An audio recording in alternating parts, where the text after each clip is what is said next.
हो गया। नमस्कार बच्चा पार्टी, फिर से स्वागत है आप लोग को हमारे यूट्यूब चैनल ब्रिलियंट क्लासेस में। देखिए थंबनेल आप देखिए और समझिए, आपका सीरीज हिंदी का चल रहा है और हिंदी का ये तीसरा चैप्टर है जिसका ऑब्जेक्टिव प्रश्न लेकर आए हैं। लगभग 23-24 प्रश्न है जो आपके प्रीवियस ईयर का प्रश्न है। मतलब प्रीवियस ईयर कहने का अर्थ ये है कि आ चुका है, आ रहा है और आएगा। 2026 के लिए आप मजबूत बनिए, है ना। और मजबूत बनने के लिए, स्ट्रांग बनने के लिए, अपनी तैयारी बूस्ट करने के लिए आपको सबसे पहले प्रीवियस ईयर लगाना चाहिए। जितना अच्छा प्रीवियस ईयर पर कमांड करिएगा उतनी अच्छी आपकी तैयारी होगी। तो याद रखिएगा, कुछ भी नहीं, प्रीवियस ईयर मतलब पिछले साल पूछा हुआ प्रश्न, है ना। विगत वर्षों में पूछा हुआ प्रश्न को आपको क्या करना है, रिपीट करना है, बार बार देखना है। चलिए हम लोग बिना समय गवाए हुए देखते हैं कि चैप्टर क्या है। कक्षा 10th हिंदी चैप्टर 3, भारत से हम क्या सीखे। लेखक का नाम है फ्रेडरिक मैक्स मुलर, या आप फोटो देख ही रहे होंगे, है ना। आपके शिक्षक का है। बिल्कुल आसान भाषा में हम आपके पास लेकर आए हैं और देख चलते हैं आगे, है ना। चलिए पढ़ने से पहले थोड़ा सा हम लोग मोटिवेशन पॉइंट देख लेते हैं ताकि आपका मोटिवेशन लैप ना हो, पढ़ने में आप उबाऊ ना हो। याद रखिएगा, सफलता की लड़ाई अकेले ही लड़नी पड़ती है, समझे कि नहीं। भीड़ तो जीत का उत्सव मनाने के लिए होती है। व्यक्ति सफल अपने प्रयासों से होता है और वो बार बार अकेले सफलता की लड़ाई लड़ता है। जब वो सफल हो जाता है तो उसके उत्सव पूरे भीड़ मिलकर बनाते हैं। चलिए विद्यार्थी आगे चलते हैं, पहला प्रश्न को देखते हैं। दारिश नामक सोने के सिक्के से भरा घड़ा किसे मिला था। इस प्रश्न को देखने से आपको एक बात याद आ रहा होगा, बनारस की घटना। समझ में आ रही है हमारी बात? हाँ सर, बनारस में क्या हुआ था, गौर से सुनिएगा। बनारस में आपको याद रखना है कि एक हमारे भारत का गवर्नर जनरल थे,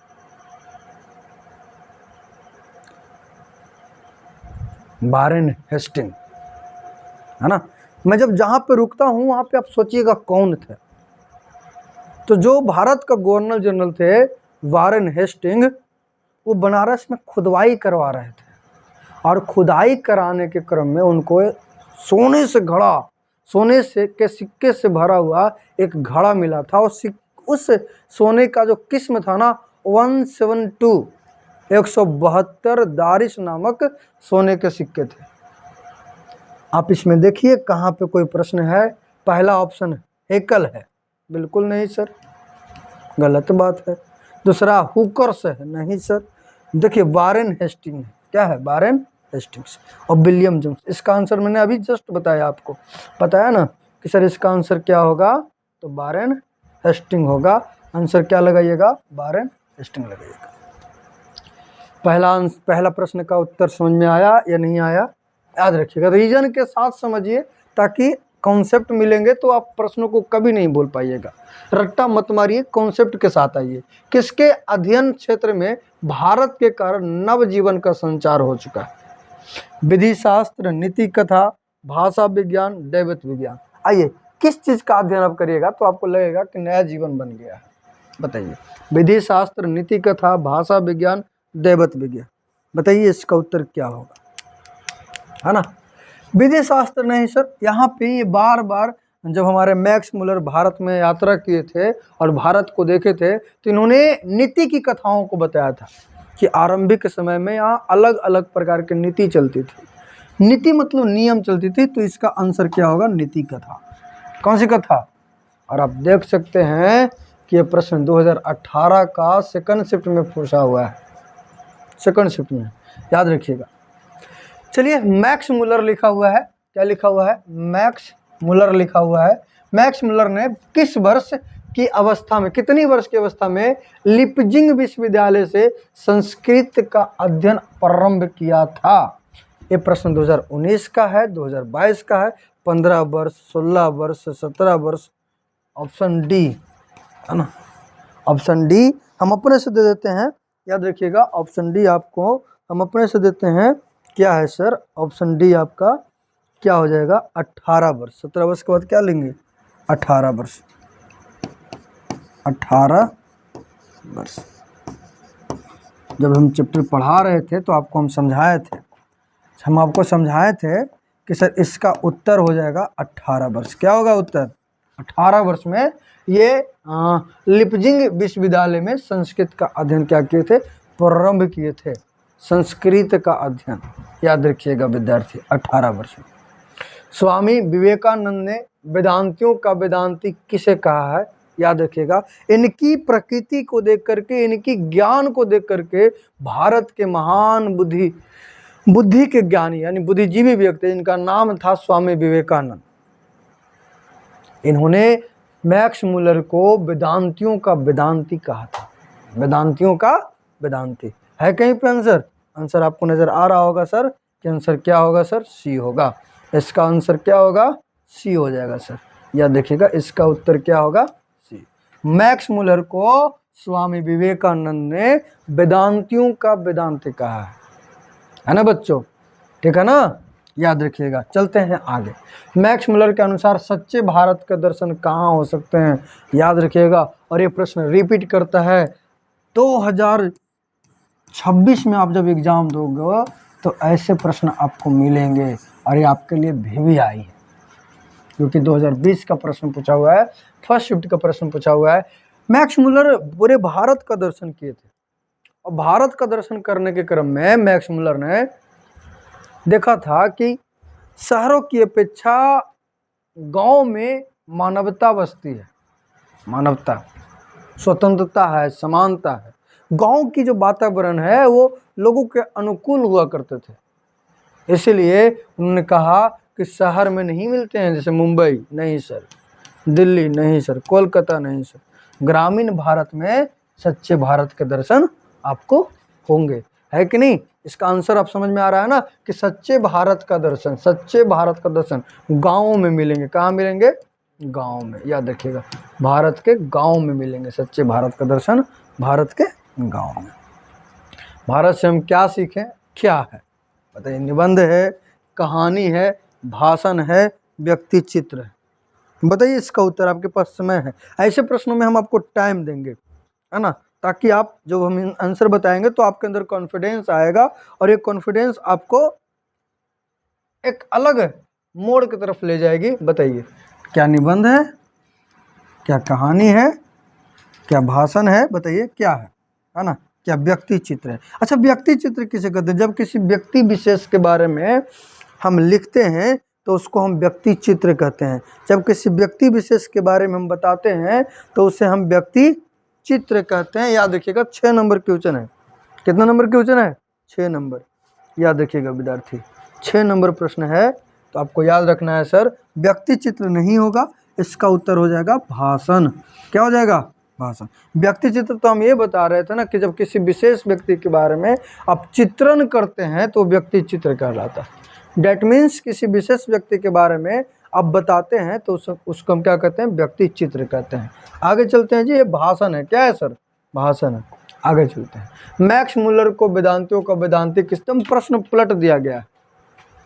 वहां पर आप देखिए, जब हम आपको प्रश्न ये पढ़ाए हैं, स्वामी विवेकानंद ने वेदांतियों का वेदांती किसे कहा है ना, और इस मैक्स मुलर को इसका आंसर हो जाएगा। इसी प्रश्न को क्या किया है? थोड़ा सा पलट दिया है, क्योंकि हम तो लेकर आए प्रश्न आपके, हम तो लेकर आए कि 2025 का है, 22 का है, 19 का है ना। इसी प्रश्न को लेकर आए हैं कि सर अब किसने कहा है ना। तो इसका तो उत्तर आपको पहले से ही मालूम है। याद रखिएगा, इसका उत्तर क्या हो जाएगा? स्वामी विवेकानंद। ऐसे प्रश्नों को हम पहले ही रिपीट कर चुके हैं। याद रखिएगा, मेघदूत का जर्मन में अनुवाद। याद रखिएगा जी, 3 पुस्तक था यहाँ पे, है ना, जिसमें मेघदूत था, हितोपदेश था, है ना। इन पुस्तकों का मैक्स मुलर ने क्या किया था? तो जर्मन भाषा में अनुवाद किया था। किस भाषा में? बोलिए, किस भाषा में अनुवाद किया था? जर्मन भाषा में अनुवाद किए थे। याद रखिएगा, और ये प्रश्न 2020 में पूछ लिया है, 2023 में पूछ लिया है। बड़ा तगड़ा प्रश्न है। ऐसे प्रश्न आपको मिला करते हैं। याद रखिएगा, ऐसे प्रश्न आपको मिला करते हैं। तो यहाँ पर आंसर क्या हो जाएगा? सी आंसर होगा, है ना। ये था क्वेश्चन नंबर 8। बताइएगा आप लोग, कैसा लगता है सेशन? आप लोग जैसे रिप्लाई करिएगा, कमेंट करिएगा, उसी प्रकार से हमारा मनोबल भी बढ़ता है। अगर आपको लगता है कि बहुत ज़बरदस्त है और लेकर आइए तो और लेकर आएंगे, है कि नहीं? सारा चीज़ आपके हाथों में है। अब चलते हैं आगे, अगले प्रश्न को देखते हैं। अगला प्रश्न है क्वेश्चन नंबर 9। प्लेटो और कांट थे महान थे, महान थे? देखिए, है ना, कौन थे होना चाहिए था, याद रखिएगा। प्लेटो और कांट जो थे वो क्या थे? महान थे। किस पर्पज से महान थे? क्या वो सैनिक थे? नहीं सर। नाविक थे? नहीं सर। वीर थे? नहीं सर। वे दोनों के दोनों दार्शनिक हुआ करते थे। क्या हुआ करते थे? दार्शनिक हुआ करते थे। इसका उत्तर क्या हो जाएगा? प्लेटो और कांट थे, है ना। प्लेटो और कांट थे, क्या थे? तो दार्शनिक थे सर। क्या थे? दार्शनिक। क्या थे? दार्शनिक थे। पूछेगा प्लेटो और कांट क्या थे? दार्शनिक थे। चलते हैं अगले प्रश्न की तरफ। अगला प्रश्न में आइए। अगला प्रश्न में आइए, हितोपदेश का जर्मन भाषा में अनुवाद किसने किया? याद रखिएगा, ये प्रश्न का उत्तर हमको बताना नहीं चाहिए। आपको याद होगा, मैंने पहले ही क्लास में रिपीट कर दिया कि हितोपदेश और एक प्रश्न और, मेघदूत, जिसका जर्मन भाषा में अनुवाद किया गया। कौन से भाषा में अनुवाद किया गया?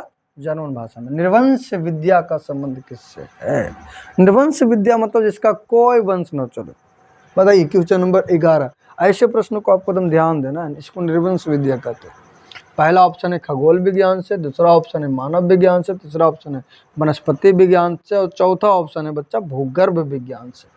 बताइए इसका उत्तर क्या होगा? बोलिए। मानव विज्ञान को बोले हैं इन्होंने निर्वंश विद्या। याद देखिएगा, मानव विज्ञान का संबंध किस विद्या से? निर्वंश विद्या से। ये प्रश्न कब का है? ऐसे प्रश्न कब का है? ये नहीं आ पाया। आइए, किस गवर्नर जनरल के समय, फिर से प्रश्न रिपीट हो चुका है जी। 172 दारिश नमक सोना।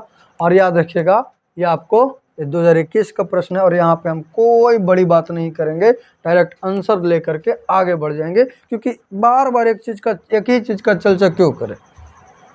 रिपीट प्रश्नों को हम लोग इग्नोर करेंगे, है ना। मैक्स मुलर का जन्म, हाँ ये 2021 का प्रश्न है। बताओ तुम लोग, हम पॉइंट लिखवाए हैं, मैक्स मुलर का जन्म कब हुआ था क्लास में? बताओ। बड़ा सरल प्रश्न है, याद करने वाला प्रश्न है। ऐसे प्रश्नों को आपको याद करना है।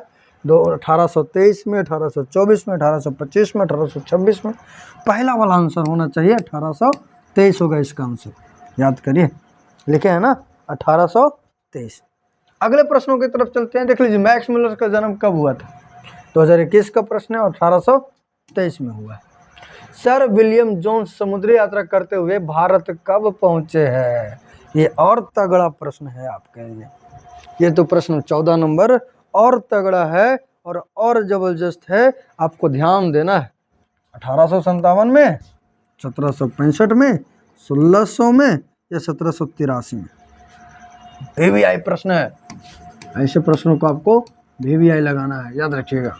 VVI 1783 में भारत पहुंचे सर विलियम जोन्स समुद्री यात्रा करते हुए। कब भारत पहुंचे थे? तो 1783। याद रखिएगा 1783। आगे चलते हैं, चला जी, और देखते हैं बचवा कि मैक्स मुलर ने कालिदास की किस पुस्तक का जर्मन भाषा में अनुवाद किए थे। याद रखिएगा, याद रखिएगा जी। कहीं ये वाला आप चैप्टर में मिला है इतने बड़े शब्द? ये भी चैप्टर में नहीं मिला है सर, ये भी चैप्टर में नहीं मिला है। एक ही को तो मिला था शब्द और वो था मेघदूत। तो ये भी प्रश्न पूछ सकता है कि मेघदूत किसका लिखा हुआ है? तो कालिदास का लिखा हुआ है। किसका लिखा हुआ है? मेघदूतम है ये प्रश्न चैप्टर, अगर देखा जाए इनका तो मेघदूतम है, याद रखिएगा। लेकिन आपको हिंदी में मेघदूत ही देखना है। तो मेघदूत जो पुस्तक है वो कालिदास का लिखा हुआ है और इसी का मैक्स मुलर ने कौन से भाषा में? याद रखिएगा, बोलिए, जर्मन भाषा में। किस भाषा में? बोलिए जल्दी जल्दी। जर्मन भाषा में। जब तक बोलिएगा नहीं तब तक आपके अंदर जाएगा कैसे, है ना। हम बोलते हैं इसलिए ताकि आपके अंदर जाए, और आप बोलिएगा इसलिए ताकि आप अपने अंदर ले, है कि नहीं? याद रखिएगा बच्चे। आगे चलते हैं। यूनान व रोम के संपूर्ण साहित्य से कहीं अधिक विशाल है। किसका विशाल? किस है कि यूनान और रोम, ये दोनों देश है बबुआ, और इनके साहित्य से कहीं अधिक विशाल साहित्य है वो भारत का है। किसका है? भारत का। और भारत का जो साहित्य है, याद रखिएगा, यहाँ पे भारत का साहित्य नहीं, जर्मन भाषा और साहित्य नहीं सर, रूसी भाषा और साहित्य नहीं सर, उर्दू साहित्य नहीं सर, संस्कृत भाषा और साहित्य, याद रखिएगा, यही इसका उत्तर होगा, ऑप्शन ए। आपको देखने से भी लगा होगा कि संस्कृत के बारे में तो इस चैप्टर में पूरा घोर घोर के पढ़े हैं, हम डूब डूब कर संस्कृत को पढ़े थे कि हम लोग सबसे पहले जो भाषा आई थी वो संस्कृत भाषा आई थी। अब ऐसी चीज़ों को आपको एक और लेसन पढ़ाएंगे देवनागरी लिपि में, तो उसमें भी हम लोग गुणाकर मूलक में, तो वहाँ भी हम संस्कृत के बारे में बहुत अच्छे अच्छे जिक्र करेंगे। आगे चलते हैं। हरकस क्या थे? खगोल वैज्ञानिक, भूगर्भ शास्त्री, वनस्पति वैज्ञानिक, ज्योतिषाचार्य। अच्छा, ज्योतिषाचार्य क्या है सर? आप लोग कभी कभी देखे होंगे, हम घेरा नहीं लगाते, इससे आप लोग आंसर समझ जाइएगा, हम इसके बारे में बताते हैं ज्योतिषाचार्य क्या है। आप कभी कभी देखते होंगे कि आपके क्षेत्र में एक दो बाबा आते हैं और कहते हैं आप अपना हाथ दिखाओ, हम तो भविष्य बताते हैं। भविष्य बताने वाले जो होते हैं ना, वो ज्योतिष शास्त्र होते हैं, ठीक है ना, याद रखिएगा। हम लोग के पास तो ठगने वाले बाबा आते हैं, तो वास्तविक में हाथ देख करके आपके भविष्य बता दे, उसे हम ज्योतिष शास्त्र कहते हैं, ज्योतिषाचार्य कहते हैं। खगोल वैज्ञानिक कौन है? जो ब्रह्मांड का ज्ञान रखे, सूर्य, चंद्रमा, तारे, ग्रह इत्यादि का ज्ञान रखे, उसे खगोल वैज्ञानिक कहते हैं। भूगर्भ शास्त्री किसे कहते हैं? जिसे भूमि के गर्भ के बारे में ज्ञान हो, उसको हम भूगर्भ शास्त्री कहते हैं, भूमि के अंदर के जो। और वनस्पति वैज्ञानिक तो आपको पता ही है, जिसे पेड़ पौधे का ज्ञान हो। किसका ज्ञान हो? पेड़ पौधे का, उसे हम कहते हैं वनस्पतिक वैज्ञानिक। क्या कहते हैं? बताइए इसमें आंसर क्या होगा? आप बता सकते हैं, बहुत भारी प्रश्न नहीं है, बहुत हल्का प्रश्न है। हरकस जो थे ना विद्यार्थी, हरकस वो वनस्पतिक वैज्ञानिक थे, वनस्पति वैज्ञानिक। कैसे वैज्ञानिक थे? और ये प्रश्न 2022 का है, 23 का है, 26 में आने की संभावना हो सकती है। आगे चलते ये प्रश्न आइए, 18 नंबर प्रश्न। मैक्स मुलर का जन्म आधुनिक जर्मनी के किस नगर में हुआ था? याद रखिएगा, डेसाउ नगर में, है ना। कौन सा नगर में? डेसाउ नगर में, है ना। ये डेसाठ नहीं है, डेसाउ नगर, डेसाउ नगर, ठीक है। जर्मनी के डेसाउ नगर में हुआ था। भारत किसकी भूमि है? भारत किसकी भूमि है? देखिए प्रश्न दो बार रिपीट हो गया है ना। पश्चात की भूमि है, ब्राह्मण या वैदिक धर्म की भूमि है, लैटिन संस्कृति की भूमि है। याद रखिएगा, इसकी भूमि है लैटिन संस्कृति की, आपको ध्यान रखना है, लैटिन संस्कृति की भूमि है, लैटिन संस्कृति की भूमि।